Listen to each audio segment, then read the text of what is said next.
कैमरे की ओर ये ध्यान रखना, वहीं देखना। देखना कैमरे में। बस कैमरा आपको देख रहा है, आप इनको नहीं कैमरे को देखना। देखें। प्रश्न ये करें। नहीं करें, ये सुन लें।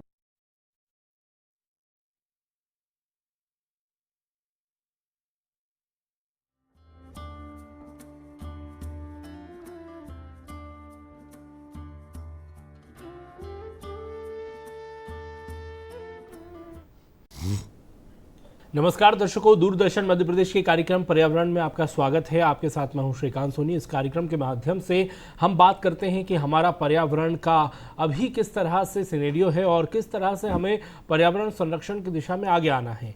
आज का हमारा विषय बहुत ही खास है। आज का हमारा विषय है पर्यावरण और प्रदूषण। किस तरह से हम पर्यावरण संरक्षण करें और जो प्रदूषण लगातार बढ़ रहा है उसके पीछे ऐसी कौन कौन सी गलतियां हैं जो हम कर रहे हैं जिससे कि हमारा जो पर्यावरण है उसे नुकसान पहुंच रहा है। इसी पर बातचीत करने के लिए हमारे साथ दो बेहद खास मेहमान मौजूद हैं। हमारे साथ है वृक्ष मित्र के नाम से जो मशहूर हैं सुनील दुबे जी, बहुत बहुत स्वागत है सुनील जी आपका।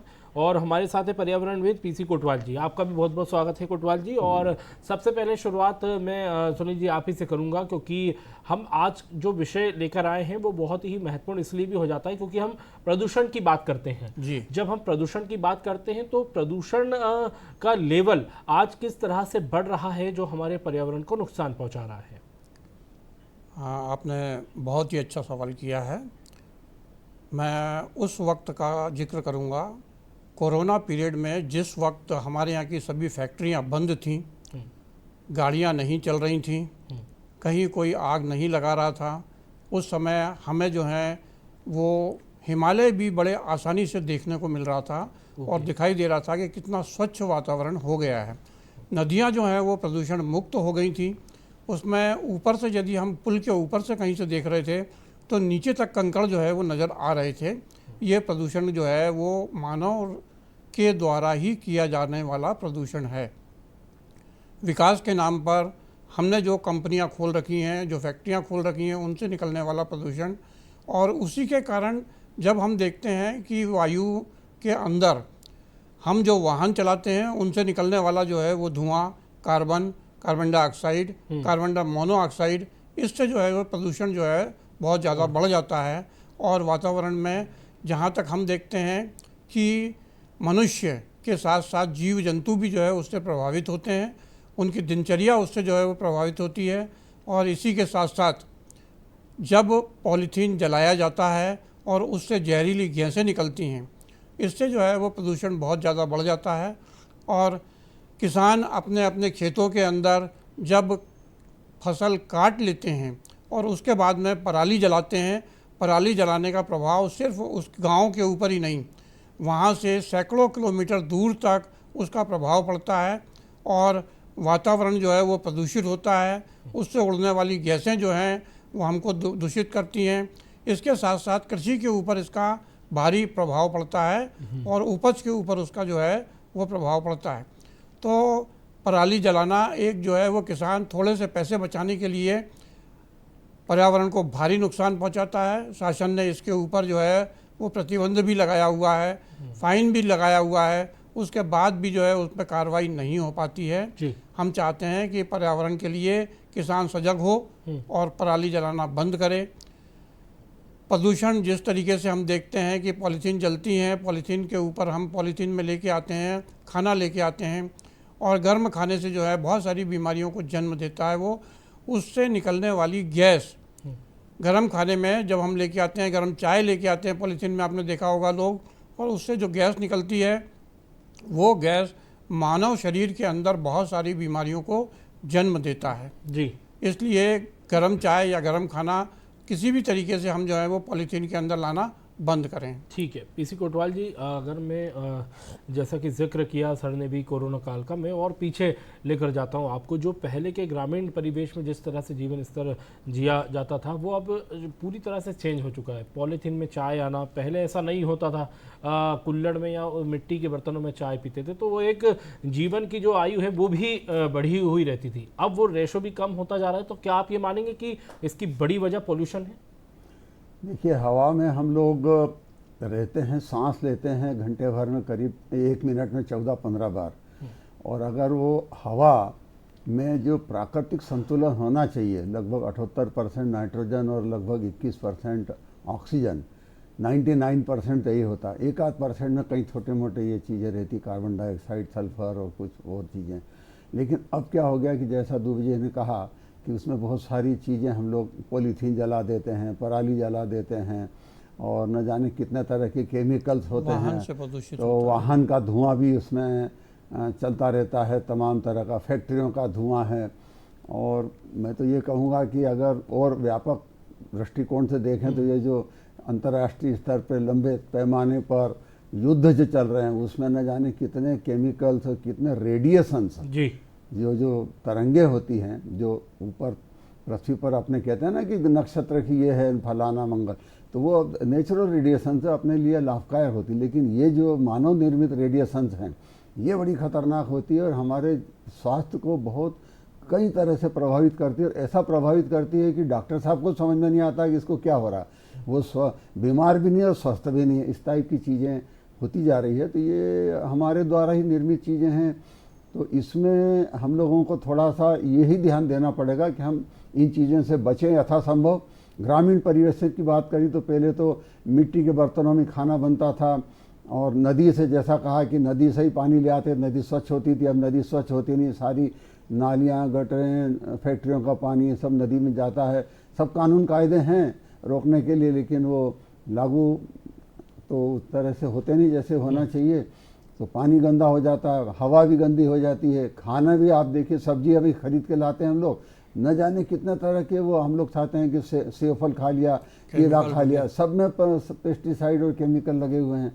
तो इनसे कैसे बचा जाए? अब इनसे ये बचने का तरीका ये है कि क्या खाना छोड़ देंगे सर? नहीं, खाना तो नहीं छोड़ पाएंगे क्योंकि खाना तो कुछ खाना ही पड़ेगा।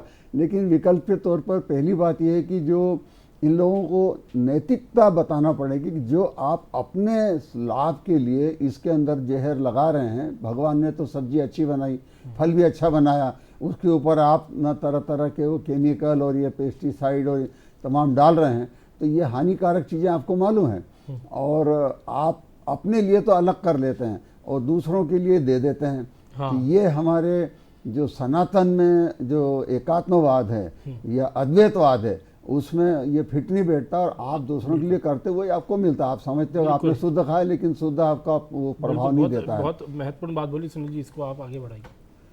मैंने कहा कि जिस तरीके से केमिकल की बात हुई है और केमिकल जब भी कहीं किसी भी सब्जी के ऊपर, फसलों के ऊपर डाला जाता है, उस केमिकल का प्रभाव, दुष्प्रभाव जो है वो पड़ता है मनुष्य के खाने के ऊपर ही नहीं। केमिकल छिड़कने वाला वो किसान, केमिकल डालने वाला वो मजदूर जो वहाँ केमिकल डाल रहा है, ना उसने मास्क लगाया हुआ है, ना उसने मुंह बांध रखा है। अगर केमिकल की एक बूंद उसके शरीर के किसी भी अंग पर गिर जाती है तो वहाँ पर उसका अंग जल जाता है और इतना खतरनाक हो जाता है। वर्तमान में मैंने देखा, एक एम्स जाते हैं, हमने देखा कि बहुत सारे मरीज आ रहे हैं। एक मरीज से हमने पूछा कि भाई क्या हुआ था, तो बोले मैं मेरे मालिक के यहाँ खेत में केमिकल छिड़क रहा था, पेप्सिसाइड डाल रहा था, तो मुझे डालने के लिए दिया गया और मालिक हमारे वहाँ से दूर चले गए। उन्होंने कहा कि ये पेप्सिसाइड आपको डालना है, इसको एक ढक्कन जो है वो पेप्सिसाइड आप डालेंगे आप 20 लीटर पानी के अंदर जी। लेकिन मैंने क्या किया कि 20 लीटर पानी में जो है वो 2 ढक्कन डालने का प्रयास किया कि इसको डाल दूं, ज़्यादा से ज़्यादा हो जाएगा। उसमें से एक बूंद मेरे पैर के ऊपर आकर गिर गई, जो आपको मैं पैर दिखा रहा हूँ। उसका पैर पंजा पूरा जो है वो गल गया था, हड्डी दिख रही थी उसकी, वहाँ से मांस निकल आया था, पूरा अलग हो गया था और उसका उपचार करने के लिए वो एम्स आया था।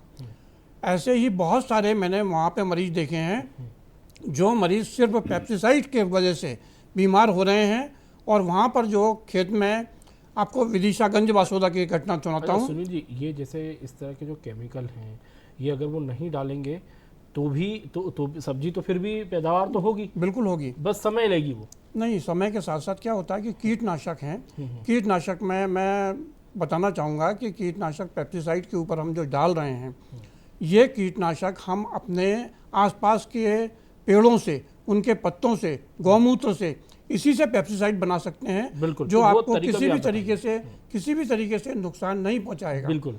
तो यानी कि आपने उसका ऑप्शन है अपने पास। हाँ ऑप्शन है तो हमारे आप पास बताइए में। दर्शकों को। तो क्या है कि हमने उस ऑप्शन के ऊपर जो है वो वर्क नहीं किया है। हम आपको बताते हैं कि जो किसान अब करे तो किस तरीके से करे।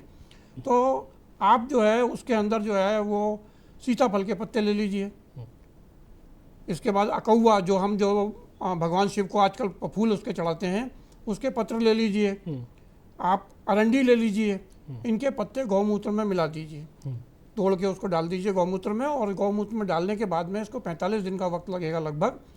तो 15 से 45 दिन में जो है ये आपका पेप्सिसाइड तैयार हो गया है। कितनी सरल बहुत बहुत आसान है। अगर किसान खुद मेहनत करना चाहे, सिर्फ इतना करना चाहे, इससे उसका पैसा भी बचेगा, उसका पैसा तो उसका बचेगा ही, जान बचेगी। क्या है कि दूसरे लोगों को जब हम खिला रहे हैं, जो दे रहे हैं वो जहर दे रहे हैं। ये डलेगा अगर तो जीव तो आपका वैसे ही भागेगा, कीट आपका भाग जाएगा, आपके सब्जियों के ऊपर फसलों के ऊपर कीट नहीं लगेगा। तो इस तरीके से आप कीट से जो है वो नुकसान से बच सकते हैं और आम जनता को अन्य बीमारियों से दूर रख सकते हैं। इसलिए हमें जो है वो पेप्सिसाइड की जगह आपके घर के आसपास लगे हुए ही जो हैं जो पत्ते हैं उनका उपयोग करेंगे और उसका उपयोग करके डालेंगे तो बहुत सारी फसलें आपकी जो हैं वो बचे जाएंगी और उसके अंदर फल जो हैं वो सुरक्षित रहेंगे। जब फल खाएंगे तो कोई बीमार नहीं पड़ेगा और उसको ऐसा लगेगा कि मैंने खाया है, उसमें अलग स्वाद आया है। इसी प्रकार से जो है हम उसका उपयोग करेंगे तो हम पेस्टिसाइड की जो है वो एक तरफ कर देंगे और इसी का उपयोग करते हुए हम जो है वो आगे बढ़ जाएंगे। बिल्कुल। पीसी जी, जिस तरह से बताया सुनील जी ने कि बहुत ही आसान तरीका है, फिर भी क्यों आखिर कहाँ कमी रह जा रही है कि हम क्यों नहीं एक इंसानियत का उन्हें और एक कर्तव्य समझा पा रहे हैं ग्रामीणों को, किसानों को, या जो भी नागरिक इस तरह का व्यवसाय कर रहे हैं जो पर्यावरण को भी दूषित कर रहे हैं, प्रदूषण तो फैला ही रहे हैं और जान को जोखिम में डाल रहे हैं।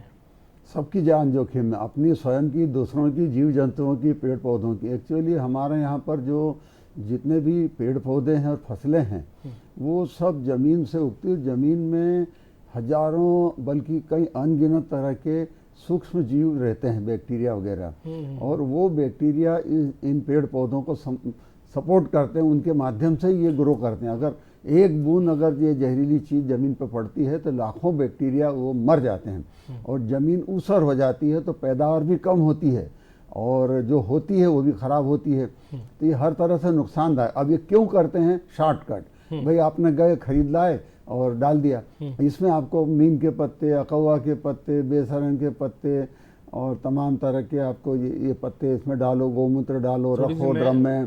थोड़ा आपको मेहनत करना पड़ती है, फिर कौन करे क्या करे, फिर इस पर क्या असर होगा कि नहीं होगा, इनको ये रहता हो। कंपनी वाले आते नहीं साहब ये डालो बिल्कुल इसका ठीक हो जाएगा, चारा मर जाएगा। कीड़े कभी नहीं मरते, एक्शन का रिएक्शन होता था। प्रकृति पावरफुल होती है और जितने आप कीड़े मार रहे हैं उससे ज़्यादा पैदा हो रहा है। अभी जैविक खेती पर लोग करने वाले हैं, शुरुआत में वो फिर से जो संतुलन जो बिगड़ चुका है ज़मीन के अंदर वो बनाने में 1-2 साल लग सकते हैं। उसके बाद जब बन जाता है तो बिना किसी उसके पैदावार होती है, अच्छी होती है और स्वस्थ होती है, और वो खाने वाला भी स्वस्थ रहता है। इम्यूनिटी की बात करता है, अपन जहर वाली चीज़ें खा रहे, कहाँ इम्यूनिटी ना उसमें है ना हमें कहाँ से आएगी, कहीं नहीं रहती है। और ये तरह से हमारा स्वास्थ्य हमेशा गिरता ही जाता है। और आपने कहा कि लॉन्गेविटी के आदमी कहते जीते थे, तो पहले ये सब चीज़ें हुआ ही नहीं करती थी। तो आदमी आराम से अच्छी हवा में सांस लेता था, अच्छा पानी पीता था, अच्छा भोजन करता था, दूसरी बात सोचता और व्यवहार भी अच्छा करता था। अब इनसे व्यवहार भी आदमी का बिगड़ चुका, लालच बढ़ गई है। अरे साहब इतना पैसा हो गया, महंगाई से ऐसा कैसे काम बनेगा, कई सारी पूरा जो परिवेश ही हमारा ऐसा बन चुका है। और इसमें से बाहर निकलने के लिए स्वयं को ही इंडिविजुअल लेवल पे पहल करता जाएगा। जैसे मैं कहता हूँ हमेशा कि भाई एक व्यक्ति एक पेड़ लगाए। आपकी एक जैसे बैंक की पासबुक होती है, इसमें बैलेंस है, तो वो पेड़ आपके पास रहे आपके अकाउंट में, और आप जितनी ऑक्सीजन ले रहे हैं सांस में वो आपको अधिकार जब ही जब वो पेड़ तक जिंदा रहेगा। वो कहीं भी रह सकता है पेड़, लेकिन वो जिंदा होना चाहिए। हर साल उसकी चेकिंग हो कि पेड़ जिंदा है।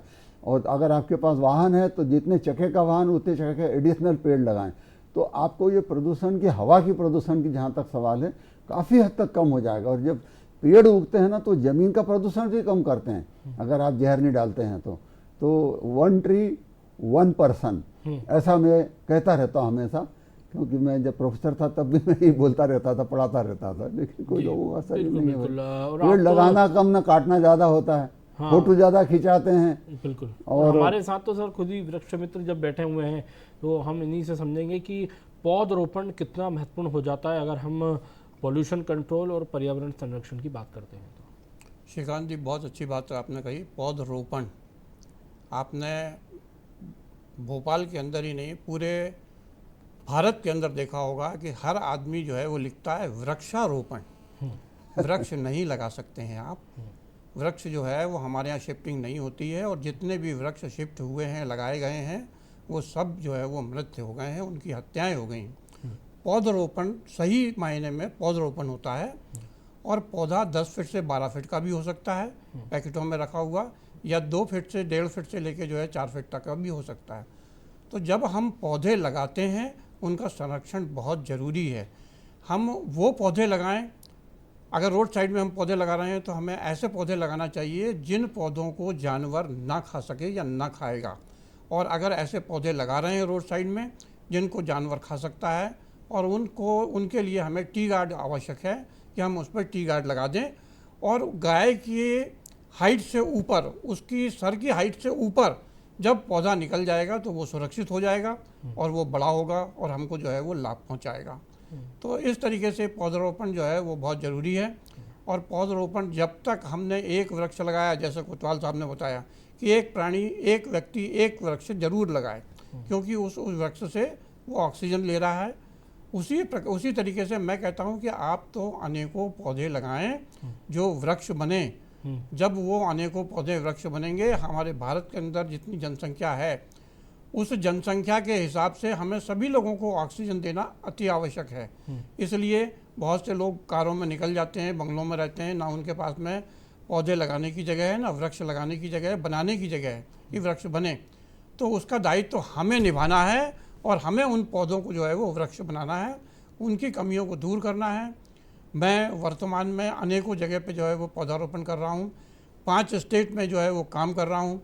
वर्तमान इस साल का हमारा लक्ष्य था 50,000 पौधे लगाना, जिसमें से हम करीब 32 से 34,000 पौधे लगा चुके हैं, जिनके गड्ढे हमने जो है। अच्छा, जैसे सुनील जी पौधरोपण करना है किसी को तो वो आपसे किस तरह से जुड़े और आप उनकी क्या मदद करते हैं? मैं मदद ये करता हूँ कि मैं निःशुल्क पौधारोपण कराता हूँ।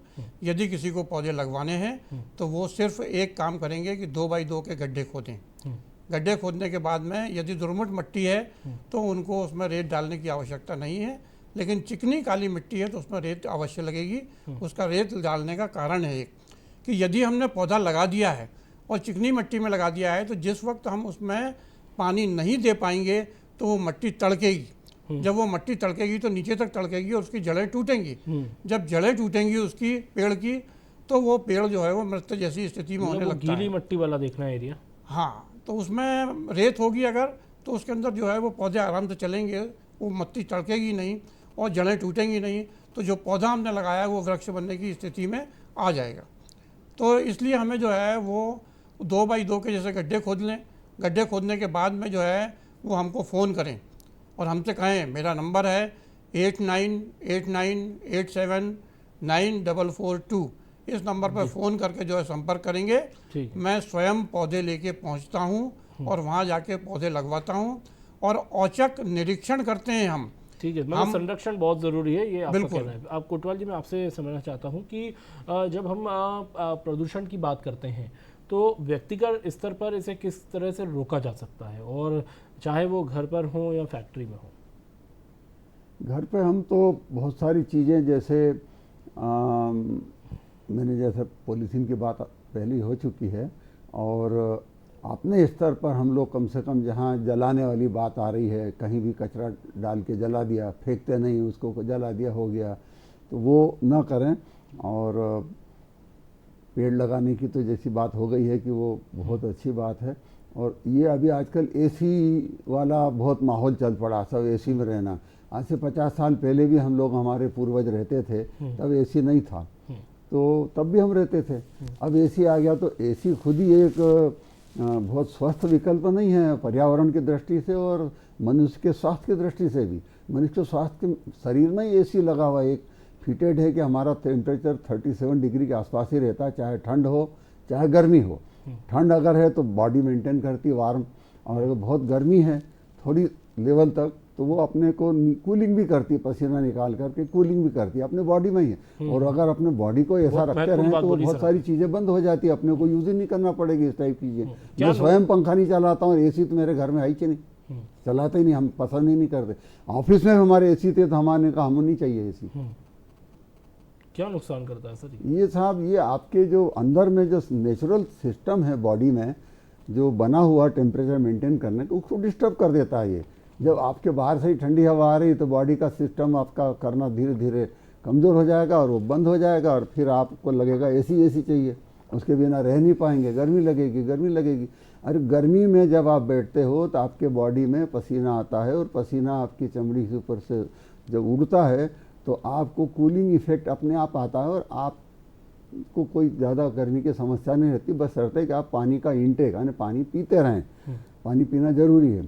इसी तरह से सर्दी में भी जब आप जाते हैं तो एक टॉलरेंस लिमिट के अंदर में आप वो भी सहन कर लेते हैं, कोई समस्या नहीं होती। और आजकल ये जीवन पद्धति जो आपकी जो होती है, दिनचर्या जो होती है, वो हम सर्काडियन सिस्टम के हिसाब से चलें कि हम जैसे सूर्यास्त होता है उसके बाद जैसे चिड़ियाँ भी सो जाती है, बहुत से पेड़ पौधे भी सो जाते हैं, सुबह जल्दी उठ जाती है, हम लोग आधी रात को सोते हैं, सुबह 10 बजे तक पड़े रहते हैं। तो हमारी बॉडी का जो इवोल्यूशन विकास हुआ सर्काडियन सिस्टम से हुआ है, तो उसके हिसाब से अगर हम चलेंगे तो हमारे अंदर में जो एक इम्यूनिटी अपने आप बनी रहती है, बनी रही है, हम उसको बिगाड़ते हैं। ये खा लिया, इस समय सो लिया, खड़े खड़े खा लिया, कभी भी कैसे भी चर लिया, ढोर भी सोचते हैं कि क्या खाना क्या नहीं खाना।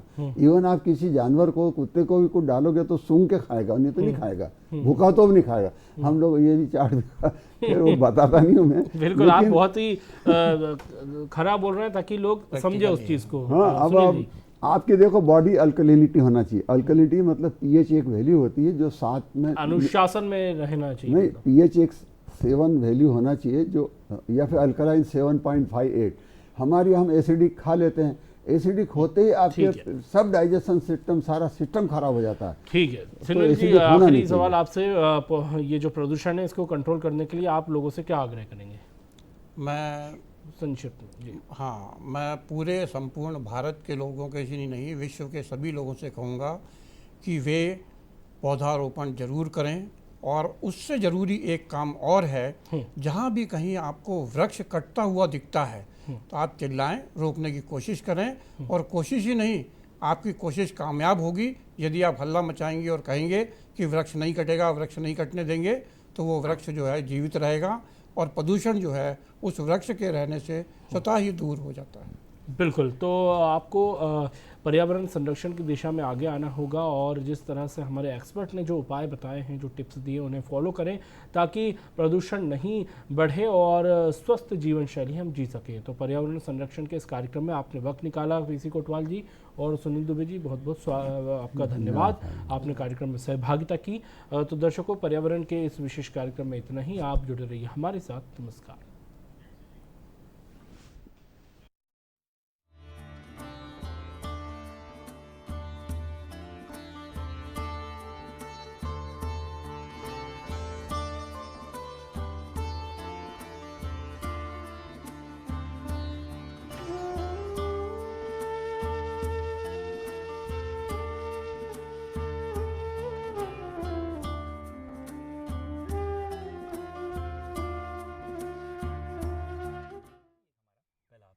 जी धन्यवाद सर।